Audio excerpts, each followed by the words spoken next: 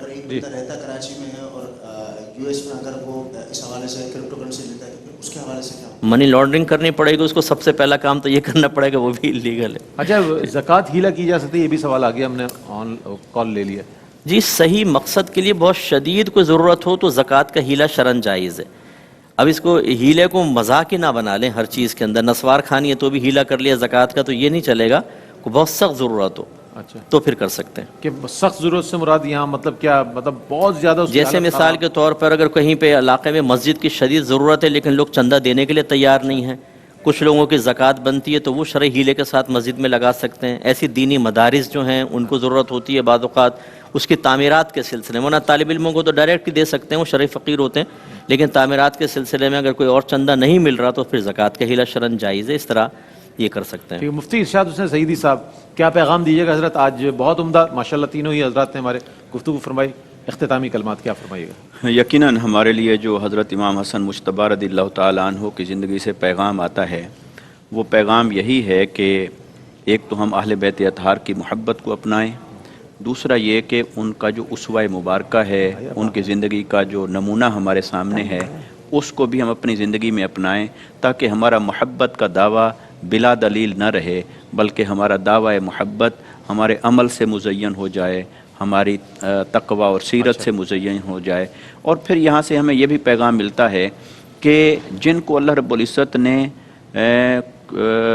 بڑوں کی اولاد بنایا ہے ان پر یہ لازم ہے کہ وہ اپنے کردار سے، اپنے عمل سے، اپنے تقوی سے ثابت کریں کہ واقعتاً وہ اس منصب کے اہل ہیں۔ اچھا وہ سب میں چاہتا ہوں یہ سوال اس کی تھوڑی سی وضاحت فرما دیجئے جی کہ زکوٰۃ کو ہیلا کس انداز میں کیا جا سکتا ہے اور کس کس نوعیت سے کیا جا سکتا ہے، میں چاہتا ہوں اس پر کچھ آپ کے مطلب دیکھیں اس میں یہ ہوتا ہے کہ زکوٰۃ جہاں نہیں لگ سکتی اور وہاں لگانا ضروری ہو، اچھا تو پھر وہاں پہ شرعی ہیلے کی ضرورت پیش آتی ہے۔ مثال کے طور پہ زکوٰۃ کی درست ادائیگی کے لیے شرط ہے کہ کسی شرعی فقیر کو اس کا مالک بنایا جائے۔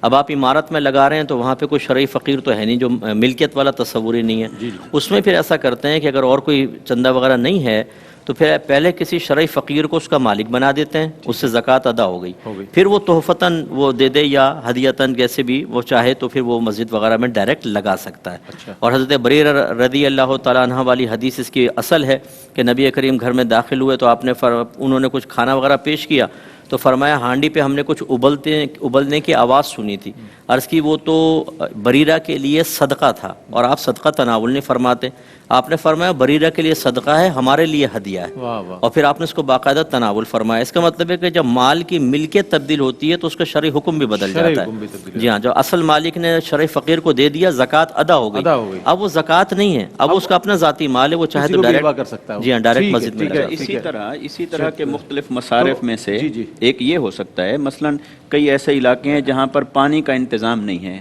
اور وہاں نہ ریاست انتظام کرنے کے لیے تیار ہے نہ کوئی مخیر حضرات تیار ہیں، اب پانی ایک حاجت ہے، ضرورت ہے لوگوں کی، تو ایسے مقاصد کے لیے کہ جہاں ریاست بھی کردار ادا نہیں کر رہی اور ضرورت بھی شدت کی ہو اور وہاں پر زکوٰۃ کا مصرف لگانا ہو تو پھر ان کو کسی شریف فقیر کو مالک بنا کے اس کا ٹھیک ہے جناب، آپ کی آمد کا بہت شکریہ ادا کروں گا۔ تینوں حضرات ماشاءاللہ تشریف فرما رہے ہیں، اور مفتی ارشاد حسین سعیدی صاحب اور مفتی احمد منیر نورانی صاحب، آپ دونوں کی آمد کا بہت شکریہ ادا کروں گا، میں تشریف لائے۔ ناظرین محترم، آج امام حسن رضی اللہ تعالیٰ عنہ کی حوالے سے ہم نے بات کی اور ان کے فضائل و مناقب کو شامل کیا آج کی تاریخ کی نسبت سے۔ اگلا سیگمنٹ جو ہے وہ اظہار عقیدت کا ہے، اور آج ہم انشاءاللہ امام انقلاب نعت حضرت علامہ سید محمد ریاض الدین سہروردی شاہ صاحب رحمۃ اللہ تعالیٰ علیہ کے کلام کو شامل کریں گے، اور انہی کے دو شہزادگان الحاج سید محمد فصیح الدین سہروردی شاہ صاحب اور قاری سید اعجاز الدین سہروردی شاہ صاحب ہمارے ساتھ انشاءاللہ موجود ہوں گے، ان کے کلام کی بھی شامل کریں گے اور ان کی بائیوگرافی بھی انشاءاللہ شامل کریں گے، اور مجھے امید ہے آپ کا ہمارا ساتھ بھی رہے گا۔